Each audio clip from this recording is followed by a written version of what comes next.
Hey guys and girls, welcome to part 2 of how to eliminate interference on a Livescope unit. Doesn't matter what brand you use, you're going to be able to eliminate your interference, and there's a lot of stories going around, there's a lot of things to do.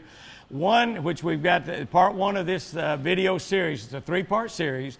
One part is installing 8-gauge wire, which if you'll look, you'll be able to find that video and see how easy it is to install 8-gauge wire, positive wire, negative wire, up to your black box to help eliminate interference. The second part, and probably the most important part at all, is to add a separate pole and move this transducer off of your trolling motor shaft and move it to a separate pole, but one that you can actually do a lot more stuff to other than eliminate interference. Like you can run your spot lock and be able to still stay on your fish. And I've got my buddy Philip Roller here, who I understand can do a lot of things really well. We're not going to go into all that except installing a pole on this, okay? Yes, sir. Sounds but anything else you think that you can do better than me, go ahead and give me some tips on it. All right. I'm fine with it. So we're going to install a Rite-Hite pole over here. I'm over here at R&M Industries, the developer of Rite-Hite. We're going to install this pole on here, and as we go through here, we'll talk about some advantages and things that you want to look for and be careful of when you're installing. It's not a big installation. It's very easily done, and he said even I could do it. So that's just how easy it is. Even I can do it. But we're going to be talking about why we developed it, or why Mike Roller, my buddy Mike at R&M, developed this to help his unit. And to be honest with you, the reason he did it wasn't to sell units. It was so he could see his fish better and not have interference on his own unit. I know Mike really well, really well. That's the reason he developed it. But hopefully now, I'm not going to tell you 100% that this will do it until I actually see it on that screen. When we see it on that screen, we'll know. We'll know. And to be totally honest with you, adding the 8-gauge wire, I didn't see much difference. Probably helped some, but my ghost tree, or fake tree as some people call it, still there. In up to about 50 feet, it's still there, and there's still quite a bit of interference. So we're going to see how adding a Rite-Hite pole to your unit helps. We're going to show you how to install that, and then we're going to go to the water and get my buddy Stacy King. Y'all know Stacy. Stacy and I fished together for years.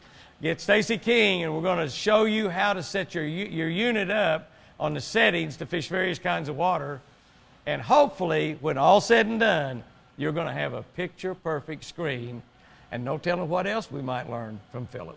All right, first thing we're going to do is we've got to get this transducer off of here because we're going to put it on a new turret, right? That's right. Now we've already cut the black tape off of here and got this all loose.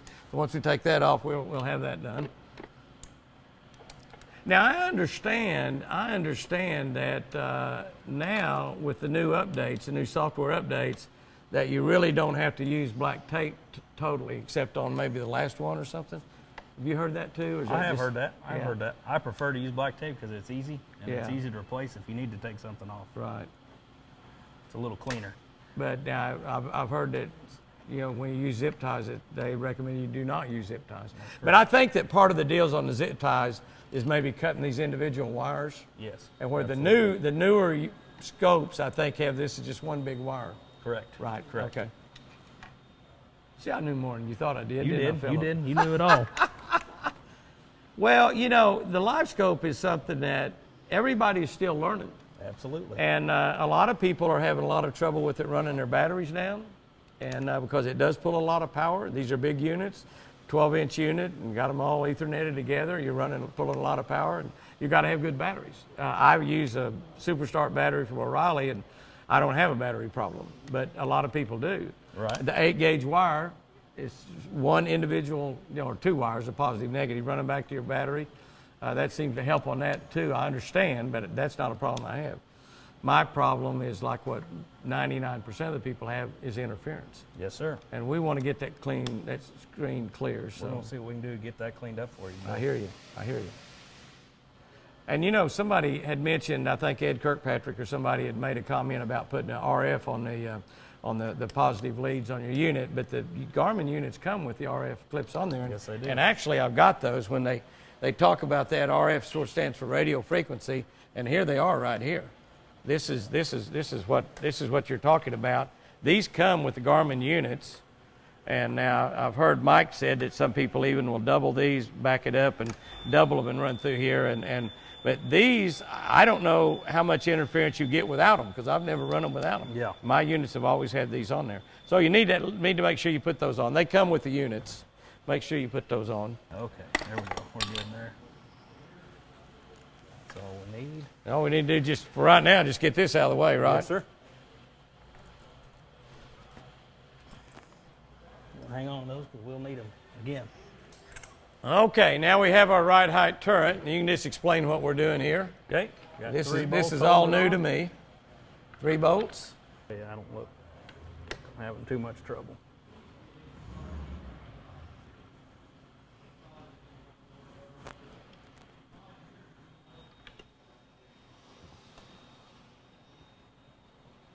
Does that bracket already have those inserts in there? Does this? Yes, sir. I'll be darned. They were already thinking ahead of time, weren't they? They were. It's the same way like a Mega 360 would mount. Same mounting holes. And now this will work. This will work on Lowrance. It'll work on obviously I got a Garmin. Yes, sir. It'll work on Lowrance, and I'm sure it'll work on a Humminbird as well. It will. As soon as we can, we'll have it available. All right. So that's all there is to mounting it right there. That's it. That part right there. So just that easily, we have mounted the Rite-Hite turret. Just that simply. Now we got to do really, I guess, put our transducer back on. Transducer on, and we're ready to go. Oh my goodness. You're right. Even I could do that.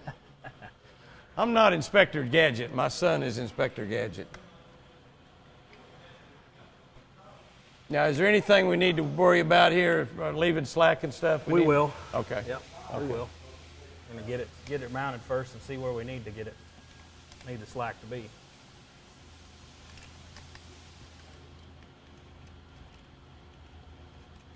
That is a piece of cake, mounting that thing. We'll go ahead and we use the standard 8-degree offset bracket because our mount is a negative 8 degrees. Okay. It's like using a 0-degree mount, but it gets it away from the prop, so you don't need that 8 degrees of angle anymore. So that's eliminating that angle. Correct. And then this is also getting this is getting it 5.5 inches away from this shaft. It's Yes, 5.5 sir. inches from here to here. Yes, we sir. measured that, guys, so we know exactly that's 5.5 inches. I'm just saying. We measured it. 5.5 from here to here. Not outside to outside, inside. 5.5. So you're moving it, well, where your wires are and stuff, you're moving it about 6 inches. So You betcha. and then we're also going to run a different angle here because of doing that, because of that offset. Correct. And we're going to make an adjustment on the unit as well. Yes, sir. Okay. A setting adjustment on the unit.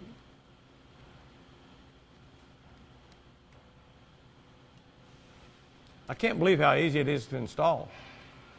This will be the easiest installation video that anybody in the world's ever done. It's kind of like walking that new topwater bait we got at Lucky Strike. There you go. Even my deer could walk that bait. It's so easy.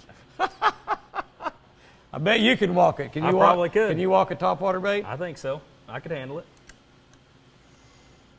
Can you walk We're it done. sideways, Yes, sir. left or right? Left, right, front, back. All right, the next thing you got to do, and we got Frank over here to help us on that, is we're simply just going to take our front Garmin off. This is my other Garmin I run in the console up here at the front. We're going to get down underneath it because that's where all the electronics are. So that's where all the wires are. We're going to do some wiring up down there. And you'll notice I was talking about those little RF connectors. I've got the RF connectors back here on this also, back on the leads to help cut down interference. I mean, I've done everything that we can possibly do except these last 2 stages. We're going to do some stuff in our settings, which will be another video. We're going to do a little stuff in settings right here too, right? Yes, sir. That's what the wires look at the front of a professional fisherman's box right there. That's what they look like. Got extra stuff down there.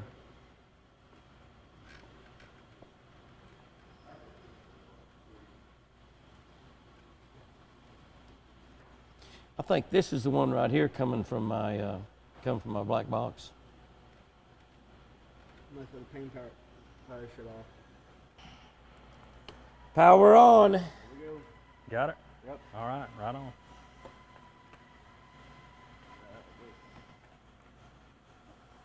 Oh, I should hold that. Need that. We'll shove it in that. You want to tape them together? What are we doing there? Tell me what we're doing. Trying to shove the wires in here with all the other ones to hide them. Tell me what there is that you're hooking up with. This will be wire. Are these the wires that run to our foot switches, right? Switch and power to your. Yeah. We're getting power to our turret and our foot switches. Now, foot switches. Now, as I understand it, that's for turning left and right. Yes, sir. Yep. Left to go left, right to go right. Real simple. Whatever works. Yeah. You have to be a rocket scientist to remember which is which.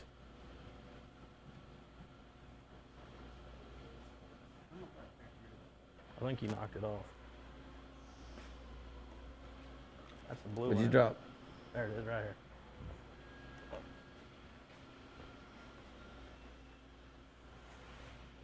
Tell us what we're doing. Explain all that while you're going at it, Keith. We're putting the fuse in it, so when something happens or it shorts out, it'll blow the fuse in here. We did the exact same thing and everything that we did when we added our wire. We actually put a breaker box back in the back, and we put a separate switch on it to run that one unit. As a matter of fact, I got to turn that unit on to get that one to come on back there, but I don't need to do that right now, yet, do I or not? Because that unit is not on. That unit won't come on with just the power. It's got a separate switch on it back there also. That's the unit right there that I'm running my Livescope on. It's solely dedicated for just the Livescope. Mm-hmm. And I've got a power switch back there to it. I like that. Runs the it only. You got a good setup, Jimmy. And we set it up where it's pretty nice. Yeah, I've got an off and on switch back there for that one locator. When you turn the locators on, that one won't come on until you flip that switch.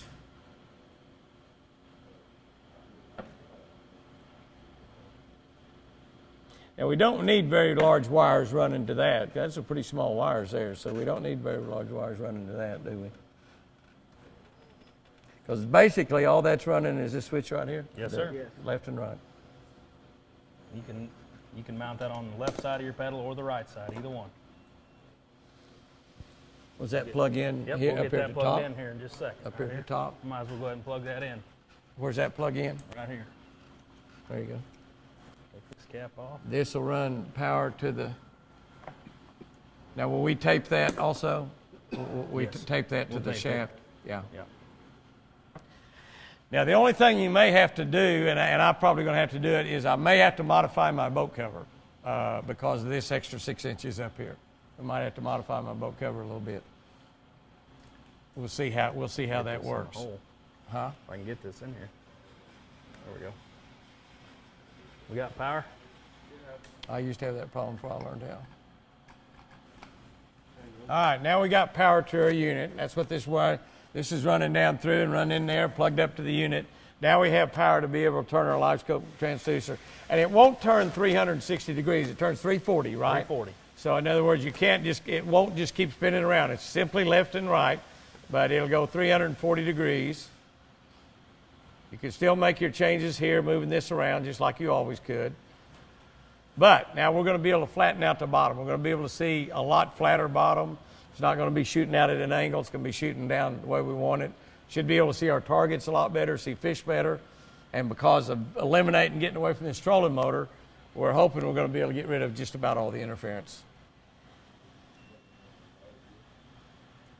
That'll be proof of the pudding on the water. I'm going to make one little change. Okay.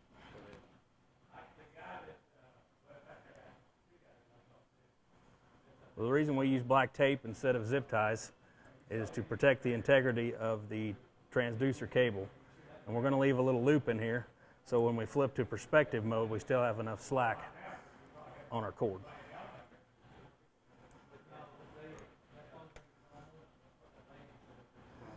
All right, Philip is finishing up the wrap here. We got the black tape on here, and we got a little slack up there.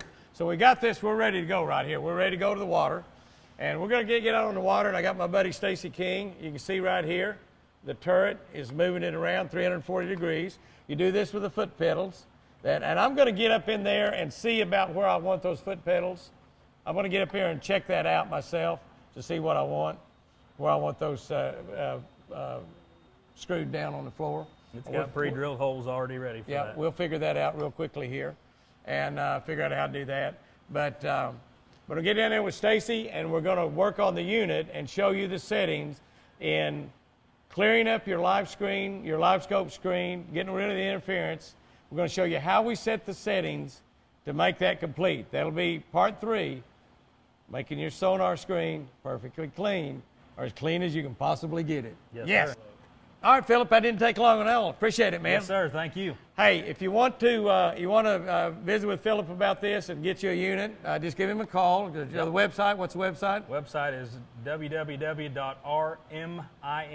That's rmindustries.com. rmindustries.com. You can leave the WW out. Okay. I think. I don't ever put WW on nothing. I think that's got something to do with wrestling. That's nothing to do with fishing. Yeah, it's just wrestling. Just wrestling. And or you can give them a call. We'll have all the information on the link below on the Rite-Hite Turret. And I believe it's going to solve lots of people's problems. And more importantly, it's going to help you catch more fish.